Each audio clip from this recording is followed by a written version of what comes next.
เขาแผ่อยู่ไหนนี่อยู่นี่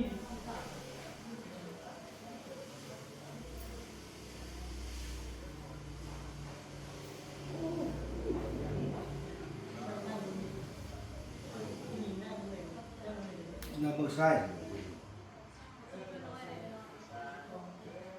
แล้วคือบอกน้ำดังบอกกันยุงฝึกพ่อแม่มานั่งท่าคอยลูกเอาขวัญมานั่งหน้ามาไว้ให้เหม็นขี้ควยมานั่งไปซานไว้ให้เหม็นขี้มอนให้โดดยำย้อนมาสู้งานตนมีทั้งงานมงคลหลังใหญ่มีทั้งเสื้อสัตว์ใหม่มีหมอนผ้าฝ่ามีทั้งผ้าห่มผ้าฟ้าพื้นผ้านับแต่นี้ไปหน้าให้มาเสวยราชเป็นพญาอยู่ในเงินในซามคนหัวเจ้ามาเงินมาซานพรมณีโอ้คนหัวเท้าพรมณีมาฮอดเงินฮอดซานละบ่มาแล้ววันนี้มาเถิดเข้าก่อนว่าไปลงไหลอยู่ต่างประเทศก็ได้มาแล้วมาเงินมาซานมาอยู่เงินมงคลหลังใหญ่มาเสื้อซัดไม่หมอนพระฝ่ามีทั้งพระห่มพระฟ้าพื้นอาบนับแต่นี้ไปหน้าพ่อนี่แล้วได้เปิดเอียเงียบเอาเข้าเอาขวดมานำเสื้อนำผ้านี่ละเด้อขอให้มาจุมันคือพระศรีมาจุดีคือพระเจ้านับแต่นี้ไปหน้าขอให้ลูกหลานกินข้าวมันซ้ำในไข่เป็ดให้หน้าแดงไม่กินข้าวมันซ้ำในไข่ไก่ให้หลานนี่หน้าแดงขอให้ลูกหลานลูกเมียได้ฮักได้แพงจะได้ปานนี้นะขอให้ลูกหลานทำมาค้าขึ้นให้อยู่ดีมีแหงซะเด้อมาฮอดเด้อคนหัวนี่มาฮอดแล้วสิได้มอบเสนอให้มาอยู่ในคิงหลานก่อนมันจะพอดีให้ละให้พรลูกหลานเด้อเอาข้อมือลงกันนี่แหละอันให้พ่อจะได้กดนี่อันให้พ่อจะได้กดนี่ด้วยข้อที่สามด้วยนามที่ข้อปีข้อเดือนข้อมือข้อวันข้อยามอันนี้ก็ดีขอให้ตกลงไปไหลไปตามน้ำที่เสด็จ30 ปีจะได้มาเต้า90 ปีจะได้มาหาสิ่งที่บุรีให้ตกลงไปไหลไปตามน้ำนับจากนี้ไปหน้าขอให้ลูกหลานอยู่ดีมีแห้งให้พญาโลคาให้มีอายุมันยืนนำลูกนำเมียผู้เป็นเมียให้มีอายุมันยืนนำลูกนำผัวม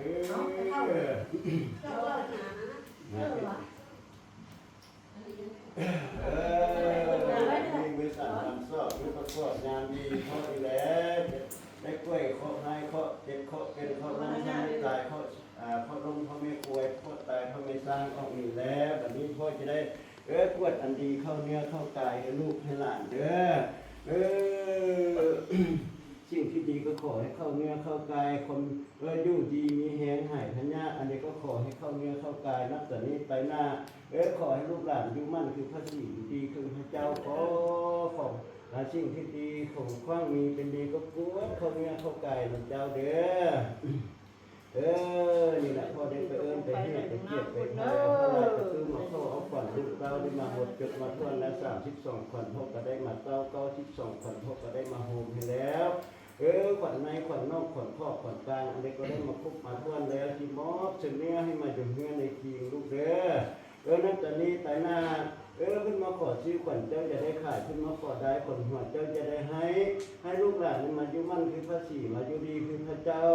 นับแต่นี้ไปหน้าขอให้ลูกเต่านี้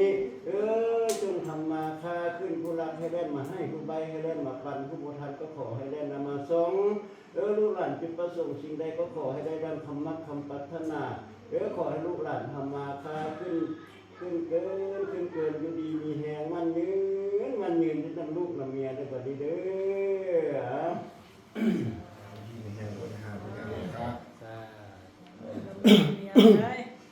เป็นแง่เลยนะจะไปเที่ยว ฉันเสาออกผ่านพุทธเหนือทิศเหนือนั่นแหละ คิดยังไง ทิศใต้ทิศตะเวนออกตะเวนตกทิศเหนือใต้ ตะเวนขึ้นทางแม่ตะเวนขึ้นทางทิศเหนือตกทางทิศใต้ ทางนี้ทางตกนี้เนาะทิศสุดตกจันทร์เสาออกผ่านพุทธเหนือ ตกทางนี้ วันผ่านวันพุธเบอร์อวยหน้าสิทิศเหนือ เว้ยหน้าทิศเหนือไปทางทิศเหนือ ทิศเหนือนะ แม่ พ่ออยู่ทิศลูกอยู่อย่างนี้ เสื้อเหมือนคลิปยำ เส้นนี้เนี่ยทิศเหนือไปจะไปทางนี้ทางเขาละทางนี้ทิศเหนือ อยู่ ว่าคันก็สิได้หาลึกนั้นมันเล่าเล็กถือว่าพ่ออ้วยสึกก็บ่ได้พวกลูกอ้วยสึกก็บ่ได้นะมันแพ้แล้วซั่นซะ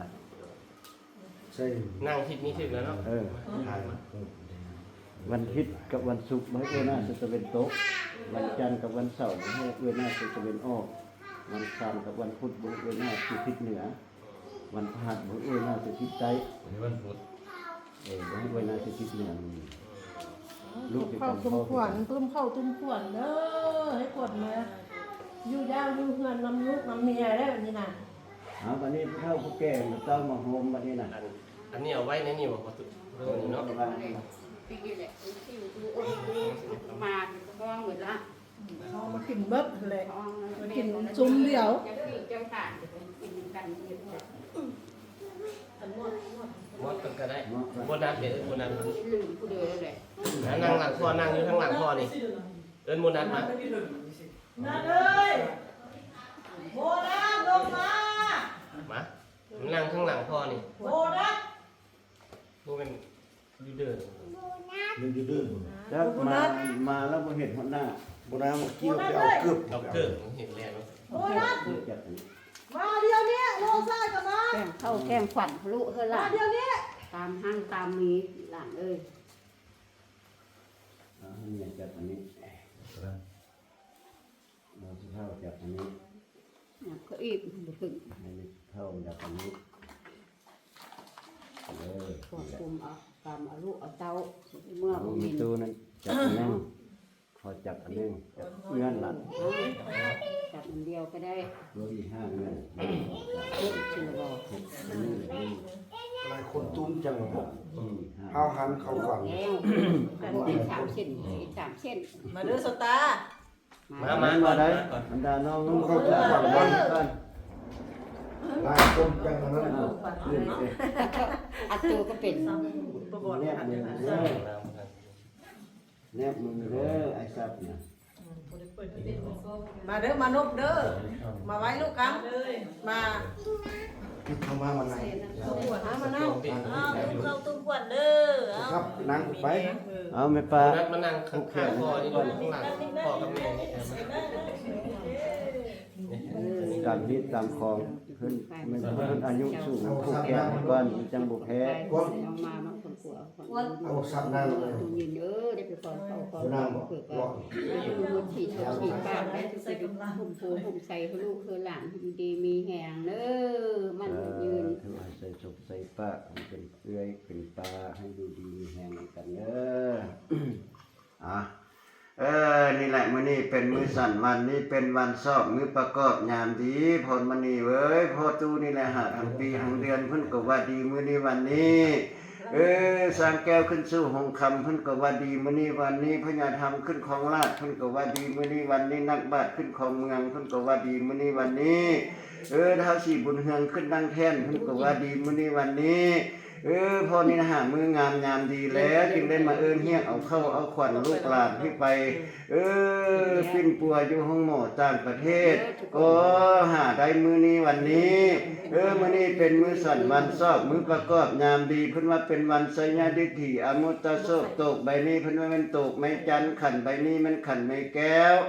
ไม่ตู้มั่นกับไม่ตู้ยืนตกแต่งแล้วจึงได้ยอมมาตั้งไว้หน้าห้องฝูงพี่น้องหมู่วงศาทางตานายและพ่อแม่เฒ่าแก่พร้อมสาวบ่าวลงหาม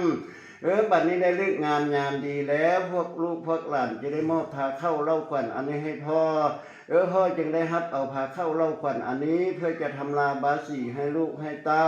ให้อยู่ดีมีแหงหายพญาติโลคาเสดอมื้อนี้เป็นมื้อสั่นวันนี้เป็นวันเฮาปู่พระเจ้าให้ค่อยคุ้นขวัญเพิ่นก็ว่าดีมื้อนี้วันนี้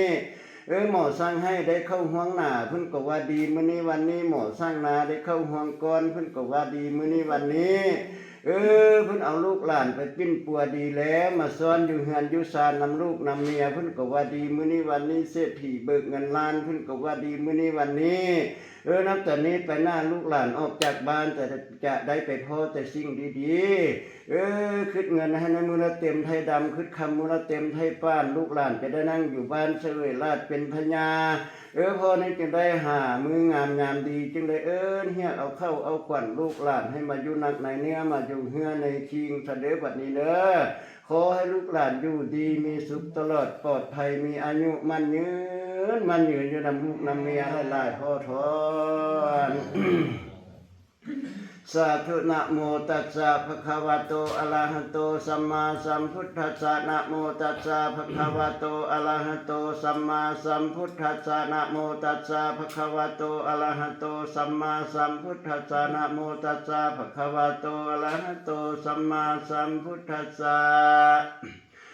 สาธุสักเคกัมเมจารุเปสิริสิขาลตเตจันตาริเควิมาเนทิเปละเตจักขเมตาลุวานาคหาลเนเคหาวาทุมิเขเตภุมาจยันตุเทวาสารธาลวิสเมยคะคันธพะนาคาจิทันตาสันติเกยังมุนิลวัจนังสาธโวเมสุนันตุธรรมสาวนกโลอัญญัมภะทันตาธรรมสาวนกโลอัญญัมภะทันตาธรรมสาวนกโลอัญญัมภะทันตาสาธุฟุงขน้อยทั้งหลายนี่แหละขอโอกาสรัตนาเทวดาเจ้าที่เจ้าทานเจ้าเฮือนเจ้าศาลเจ้าภูมิสถานพร้อมด้วยหน้านางธรณีเจ้าที่เจ้าทานเจ้าเฮือนเจ้าศาลเจ้าภูมิสถานอยู่ในที่นี้ฟุงขน้อยทั้งหลายขอโอกาสรัตนาลงมาเรียกเอาเข้าเอากวนเท้าพรมานี้ให้มาอยู่ในเนื้อมาอยู่เฮือในกิงขอให้เจ้าที่เจ้าฐานเจ้าเฮือนเจ้าศาลเจ้าภูมิสถานได้จงมาช่วยเรียกเอาเข้าเอากวนดอมฝุ่งขน้อยทั้งหลายอยู่ในสถานที่นี้หมดทุกอาจทุกองค์แด่ก่อข้าเถิดสาธุสาธุพุทธังอายุวัตนังเตสีวิตังยาวานิพนังสารนังคัจฉามิธัมมังอายุวัตนังเตสีวิตังยาวานิพนังสารนังคัจฉามิสังฆังอายุวัตนังเตสีวิตังยาวานิพนังสารนังคัจฉามิทุติยัมปิพุทธังอายุวัตนังเตสีวิตังยาวานิพนังสารนังคัจฉามิทุติยัมปิธัมมังอายุวัตนังเตสีวิตังยาวานิพนังสารนังคัจฉามิทุติยัมปิสังฆังอายุวัตนังเตสีวิตังยาวานิพนังสารนังคัจฉามิตาติยัมปิพุทธังอายุวัตนังเตสีวิตังยาวานิพนังสารนังคัจฉามิตาติยัมปิธัมมังอายุวัตนังเตสีวิตังยาวานิพนังสารนังคัจฉามิตาติยัมปิสังฆังอายุวัตนังเตสีวิตังยาวานิพนังสารนังคัจฉามิสาธุสัพพะพุทธานุภาเวนะสัพพะธัมมานุภาเวนะสัพพะสังฆานุภาเวนะสัทธาสถิภาวตุเตสาธุขอคุณพระพุทธจงมาช่วยค้ำคุณพระธรรมจงค่อยมาช่วยหนุนทรงคุณพระสังฆเจ้าจงมาสู่ส่วนจะได้ไหลนับแต่วินาทีนี้ไปจะได้เรียกเอาเข้าเอาขวัญของเท้าพรมณีนี้ให้มาอยู่นักในเนื้อมาอยู่เฮือในเคียงขน้อยว่าไปอันใดขอให้ศักดิ์สิทธิ์ขอให้เป็นสิริมงคลให้ลูกให้หลานทุกคำเว้าทุกสิ่งทุกอย่างแด่ก่อข้าเถิดสาธุสาธุสีสีสิทธิพระพรบัวบอนแวนวิเศษอาทิเลกาเตโสไสยัมตุภวังไสยมังคลาติเลกอเนกาสวัสสดีความสามัคคีความเมตตาไมตรีจงเกิดมีแก่หลานให้อยู่สุขสำราญยาหูเท่าตับต่อเท่าทั้งพระบิญญาทั้งบุตรีบุตรตาและลูกเต้าขอให้ได้เป็นเจ้าเป็นใหญ่กว่าพื้นทั้งหลายสุขสบายลำเลิศข้าแก้วเกิดการหงทั้งลิพลและภัยน้อยอย่าขาดคอยจากสิหวังขอให้หลานนั้นจงมีอายุยืนยาวอย่าได้น้อยให้ได้ห้อยควบเข้ายาวนานฝูงศัตรูมารอย่ามาบังเบียดได้ขอให้เทพไทยผู้ตัดส่องโสละญาณลงมาโจมเอาขวัญหลานเจ้าขึ้นให้ใหญ่สูงลงมาโจมเอาขวัญหลานเจ้าขึ้นให้ใหญ่กว้าง ว่าสีมือนี้แม่นมือดีสีมือนี้แม่นมือมันให้หลานนั้นจงมาอยู่มันยิ่งกว่าก้อนผ้าแอนให้ขวัญหลานจงมาอยู่มันยิ่งกว่าแทนผ้าจวงผ้าจันทร์ให้ขวัญหลานจงมาอยู่มันยิ่งกว่าภูเขาหลวงไกรลาดให้ขวัญหลานจงมาอยู่มันยิ่งกว่าเหลี่ยมอาจเสาเสม็นให้ขวัญหลานนั้นจงมาอยู่มันยิ่งกว่าดวงตาเวนใสส่องแจ้งมือนี้นั้นมือสักงาหมอทว่ามือแข็งวันนี้เป็นวันดีวันใสญาณดิธีอมุตตะโสกสิทธิโยพร้อมอุตตะมังคลาเห็นจริงเลยไปอารัธนาอาจารย์ทุสลาดมานังอาจคูณขวัญวันนี้เป็นวันดีวันใสญาณดิธีอมุตตะโสกตกใบนี้แม่นตกไม่จันขันใบนี้แม่นขันไม่แก้วเท้าแก่ปุ่นแม่นแล้วจริงได้แต่งผ้าขวัญอยู่สอนร้อนสลายมีทั้งฝ่ายผู้แขนมีทั้งแหวนใส่ก้อยปัดน้อยซอยสังวานอาหารลายเรือมากสัพพะภาคพร้อมทุกสิ่งทุกอันมีทั้งผู้พันและมากีบจัดแต่งหีบดาวลามาลาหอมห่วงเฮาเราของแก้วใส่ผ้าขวัญส่วนกันมามวนต่อมีทั้งข้าวต้มกล้วยและใบสีมีทั้งไก่ตัวดีมีทั้งไข่หน่วยดีต้มเกี๊ยนปอดเลยรวดแล้วโบราบวนจึงให้แม่ตุมันกับแม่ตุยืนไปอารัธนาอาจารย์ทุสลาดมานังอาจคูณขวัญวันนี้เป็นวันดีพ่อจะคูณขวัญขึ้นเสมอจอมพระศาสตร์พ่อจะคูณขวัญขึ้นเสมอธาตุผู้หลวงพ่อจะคูณขวัญขึ้นเสมอดังภูเขาหลวงไกรลาดพ่อจะคูณขวัญขึ้นเสมอธาตุกินแขนแสนพันปีเจ้าจะได้ถอยเท่าวันคำเสาให้เจ้าอยู่สบายบานเจละการยืนอย่างยิ่งนับด้วยสิ่งอาสงไขยพุ่นยืนมานี้พอจริงจากใดแหกห้องตุ้มเข้าหอมขวัญของเท้าพรมานี้ว่ามายืนขวัญยืนเอาผู้แก่เอาผู้ละเส้นขวัญทั้งม้วนให้เจ้ามาพระนันพันพร้อมเจ้าแก่มานั่งร้องเจ้าอยู่สอนร้อนหมดแต่เฮาเท่านี้ยกขวัญขึ้นมันบ่มีแกนหมดแต่เฮาเท่านี้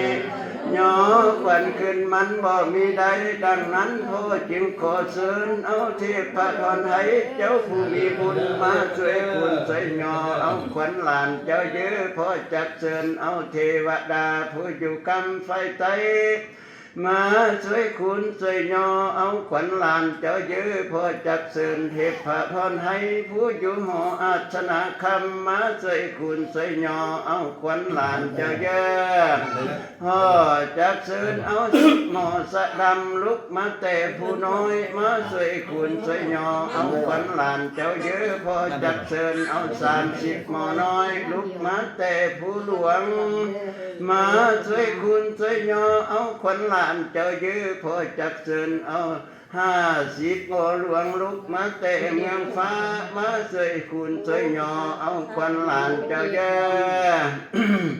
หมออันนี้แม่นหมอกระจาคาถาอันนี้แม่นคาถาแต่เขาหมอเท่าแต่ผู้หานจิตใบยอพื้นก็เอามาหนุนเอาขวัญหลานไว้แล้ว7ใบคุณพื้นก็เอามาคำมีทั้งน้ำเต้าแก้วออกหม้อเย็นดี เห็นก็มาช่วยคุณช่วยย่อเอาขวัญหลานเจ้าแล้วก็หักเย็นดีเหมือนนาทีทั้งห้านับแต่นี้ไปหน้าให้หลานนั้นจงมีคอยค่าหลวงหลายมีงัวควยแท้เต็มคอกสร้างมาออกเนืองนันให้หลานนั้นจงมีคำตันแก้ววิเศษนอกแก้วเกิดกลางเมืองคำเหลืองมีจะให้เอามาไว้กินทานสร้างศิลทานไปภายหน้าบ้านนี้พอจักเชิญเอาผู้เก่งกาซื้อหะนุมานทั้งคนหานซื้อเท้าสั่งขีบขึ้นขี่หลังมาแก้วเอิ้นเฮียกเอาขวัญว่ามาเยอะขวัญเลย ขวัญหลานนั้นตกไปไกลต่างประเทศก็ให้มาสามื้อนี้วันนี้ขวัญหลานตกไปต่างเขตเมืองฮอและเมืองทวนก็ให้มาสามื้อนี้วันนี้ขวัญหลานตกไปเมืองยวนและกำมะเทพก็ให้มาสามื้อนี้วันนี้ขวัญหลานนั้นตกไปต่างประเทศเขตเมืองไทยก็ให้มาสามื้อนี้วันนี้ขวัญหลานนั้นตกไปไกลเมืองละแวกขวัญหลานนั้นตกไปเมืองแขกและปัตตานีขวัญหลานนั้นตกไปเมืองเกาหลีและญี่ปุ่นขวัญหลานนั้นไปปันหุ่นเทียมตนขอให้มาสามื้อนี้วันนี้ขวัญหลานนั้นไปเที่ยวเมืองบนและเมืองฟ้าขอให้มาสามื้อนี้วันนี้ขวัญหลานไปเที่ยวเมืองพม่าและอินเดียขอให้มาสามื้อนี้วันนี้ขวัญหลานไปเที่ยวกัมพูชาและไซงอนขอให้มาสามื้อนี้วันนี้ขวัญหลานไปเฮฮอนอยู่ทางไกลก็ให้มาสามื้อนี้วันนี้ขวัญหลานไปนอนไผ่แหมเถื่อนก็ให้มาสามื้อนี้วันนี้ขวัญหลานไปอยู่น้ำเขื่อนน้ำป่าก็ให้มาสามื้อนี้วันนี้ขวัญหลานไปอยู่นาคาและกุดนาคก็ให้มาสามื้อนี้วันนี้ขวัญหัวหลานนั้นไปอยู่ปากห้วยและลำชีก็ให้มาสามื้อนี้วันนี้มายืน บ้านเข้าบ้านไม่มีดูค่ะ 32 ขวัญก็ให้มาเตา92 ขวัญก็ให้มาโฮมสะดือขวัญในขวัญนอกขวัญขอบขวัญกลางขวัญแอวบางกลมกิ้วขวัญท้องน้อยหิวหาวนมขวัญผมดำดูอาดขวัญปากตานจานะจาขวัญตาและขวัญคิ้วขวัญนิ้วและขวัญแขนขวัญขาแขนกลางไหล่ละไม้ขวัญหูขวัญนั่งดูดมกินนักกินขวัญหัวใจขอให้มาสามื้อนี้วันนี้มาเยอะขวัญเอ้ยขวัญหลานจงมากินข้าวต้มและของหวานมากินน้ำตาลและน้ำอ้อยมากินกล้วยตีบน้อยกินเต่าหมูสีมีทั้งบุรีและเมียงมากมีหลายลากอาหารเต็มผ้าพานและผ้าโตก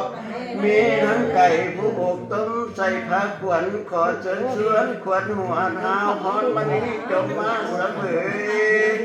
สวยอาหารหวานข้าวอิ่มแล้วเสิร์ฟขวัญหลานจงมาเข้าคิงจะได้เหม็นสาบหรือมาเข้าคาบอย่าได้เหม็นข้าวหลานเด้อเย็นเข้าน้ำผีให้หลานนั้นหากเคี้ยวหมากน้ำผีให้หลานนั้นคายให้หลานนั้นขึ้นมาได้ท้องเปล่ามาอยู่พี่กินข้าวกับภรรยามาอยู่พี่กินปลากับลูกเกาหลานเสิร์ฟขวัญหลานนั้นจงเข้ามาอยู่บ้านขึ้นสู่เฮือนตนมีทั้งเฮือนมุงคุณหลังใหญ่มีทั้งเสื้อสัตว์ไม้หมอนฟ้ามีทั้งผ้าห่มฟ้าพื้นอาดมีทั้งมุ้งมาดกัดกันยุงฝูงพ่อแม่มานั่งหาคอยผูกเอาขวัญมายื้อขวัญเอ้ยหานว่าขวัญหลานนั้นมาหอดห้องสะฐานทองที่อยู่เจ้าแล้วขอให้ลูกรับได้เงินคำแก้วสุประการฝูงหมูโจรมารให้ศัตรูจะมาเบียดหลานเด้อถ้ามีความเดือดร้อนมาใกล้ให้ห่างหนีให้หลานนั้นจงมีสุขล้นพร้อมพำทั้งครอบครัวอย่าได้มัวมองสีอันบ่ดีอย่ามาเต้าอันว่าเงินคำนั้นให้มีมาหลายกว่าเก่าบอกว่ายังหนุ่มหรือตลอดหอดเฮาให้ลูกหลานสนุกนั่งนับแต่เงินแต่ทอดว่าไสโยไสยังไสยันตุภวังไสยมังคละไสยะมหามงคลนับแต่นี้ไปหน้าความสมบูรณ์พูนสุขหั่งมีเป็นดีจงเกิดมีแก่ลูกแก่เต้าแก่ลูกแก่หลานขอให้ลูกหลานสุขเป็นหั่งมีเป็นดีให้ทำมาค้าขึ้นมีอายุมันยืนอยู่นำลูกนำเมียละลายขอทอนชอบอ่อนเอาบิดนานนี่ก็ได้ ใบไม้นะบ่ใบไม้เอามาบินดอกเนี่ย ดีบ่ จานเนี่ยว่าจะ เหงา กันไปมาวิทย์ก็มา เอาประตูนี่บอกอันบอก มันนะมันจะรูดมือไปพร้อมนะซีซะเอาอันนี้ก็ได้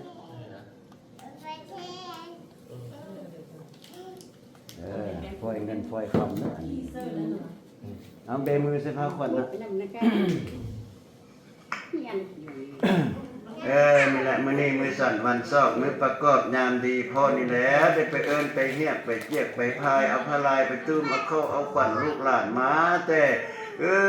ถนนหนทางคนได้มาฮอดเฮือนฮอดซานมอบเสเนื้อเสกายแล้วพ่อก็ได้พรเข้าพรขวัญให้ลูกจบแล้วบัดนี้พ่อนี่ก็บ่ได้คว่ำมืออยู่ได้เด้อล่ะเด้อพ่อก็บ่ได้ง่ายมืออยู่ลาพ่อจึงมีนำเหล้าเข้าทิพย์อันนี้มาชิดเอาโชคเอาใส่ให้ลูกให้หลานว่า44มื้อนี้แม่นมื้อดี44มื้อนี้แม่นมื้อขึ้นขอให้ลูกหลานขึ้นปานน้ำไหลมาเด้อล่ะเด้อขอลูกหลานขึ้นปานนางสีดาขึ้นนางแทนนั่งแยงแว่นสมหุบแยงเงาสมสลาวเฮ้ยให้พวกเจ้านั้นงามบุหุสาวนำเราจอกนี้ใจไผวิทย์ไผกระโบวิทย์มันอัดไว้แล้วจะให้ไผไฟไผกระโบไฟพ่อนี่แหละจะได้นำเอาดอกไม้เงินดอกไม้คำนี่แหละมาไฟมาน้ำเหล้าน้ำศักดิ์สิทธิ์อันนี้น้ำเหล้าอันนี้ใครมันตกลงน้ำขอให้นางลดตกลงดินขอให้นางธรณีมาช่วยคำพวกเจ้าเด้อใครมันตกลงน้ำก็ขอให้พญาครุฑพญานาคมาช่วยสู่พวกเจ้าเด้อถ้าว่าพ่อในชิดไปฮอดถึงภูถึงผาขอให้พวกลูกหลานได้จบให้เงินให้คำท่วมซอกถ้าว่าพ่อในชิดไปฮอดประเทศนอกก็ขอให้พวกลูกหลานได้เงินบาทเงินดอลลาร์เงินโลมาโยโลมาคุ้มมาคองมาใช้มาจ่ายบ่ให้อึดสยากหลานเด้อ เพราะจะบิดบาทีนึงไม่นี้ขอลูกหลานให้เงินมื่นเล่นมาหอมพวกเจ้าเด้อเพราะจะบิดบาที่สองในขอให้ทองคำไหลลั่งเข้ามาเตาเพราะจะบิดบาที่สามในขอให้ข้าวน้ำไหลลั่งเข้ามาหอมเพราะจะบิดบาที่สี่ในขอให้ท้าสี่ท้าสาให้เล่นมาช่วย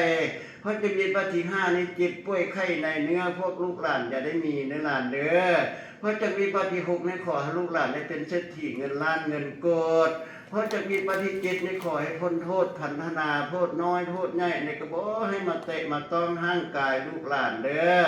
เพราะจะมีปฏิแปดในขอให้ได้เป็นเสนาหัวหน้ามู่ห้างมีเป็นดีก็พึ่งทั้งหลาย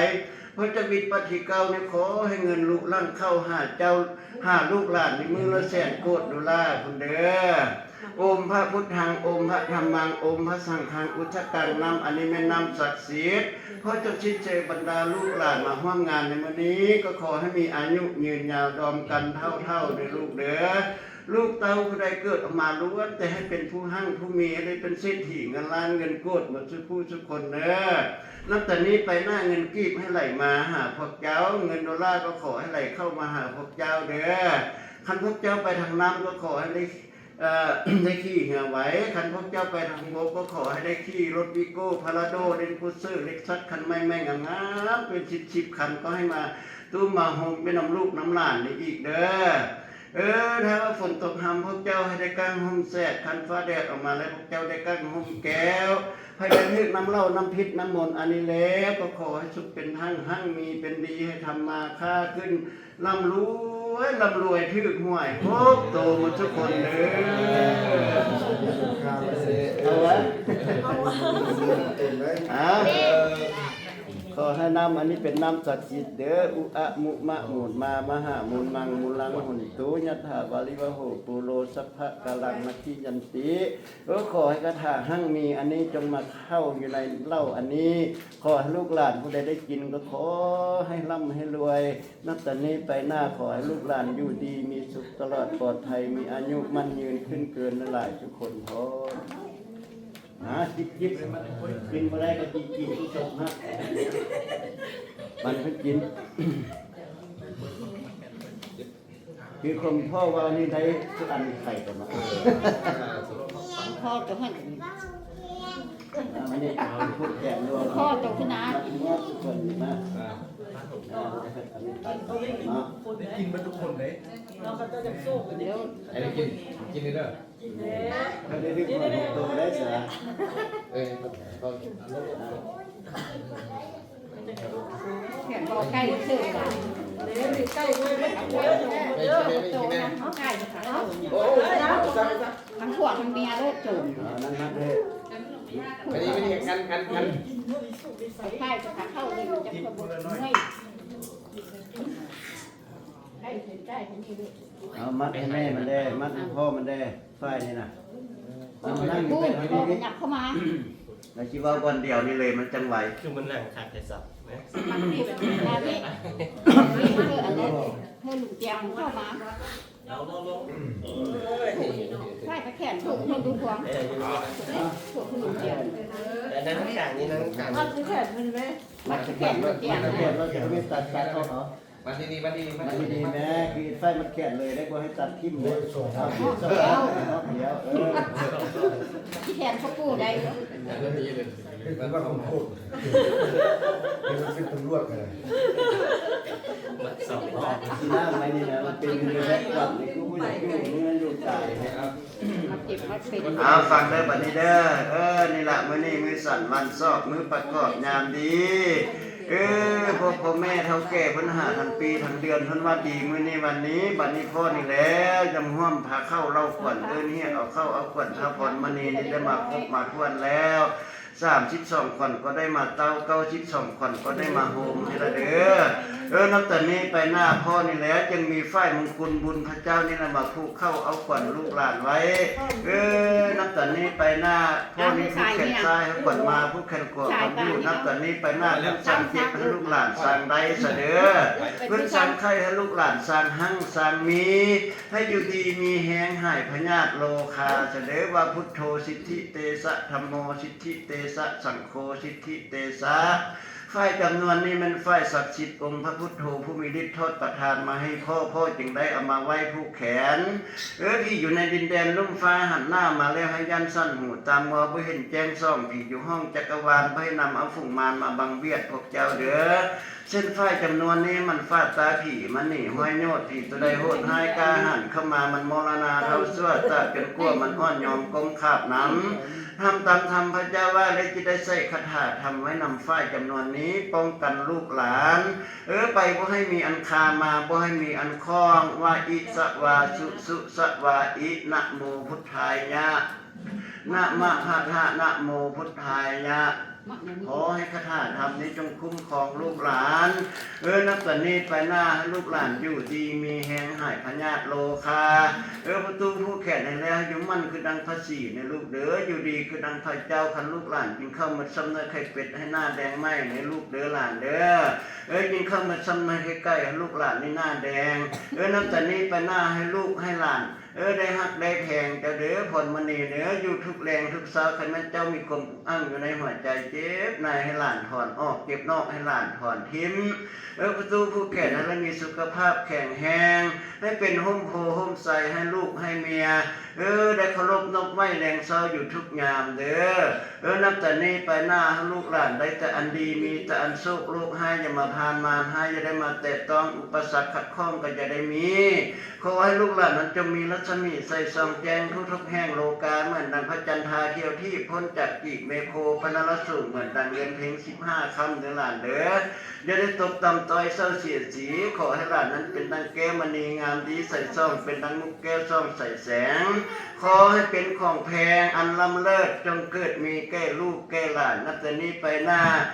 เงินคำให้ไหลมาเงินตาให้ไหลเข้ากินจะได้บกจบจะได้ลงจะได้บกเป็นหาดจะได้ขาดเป็นวังสัพพะกำลังให้ยังเต็มดีคือเก้าทุกทั่วเท่าตลอดฤดูกาลเด้อหลานเด้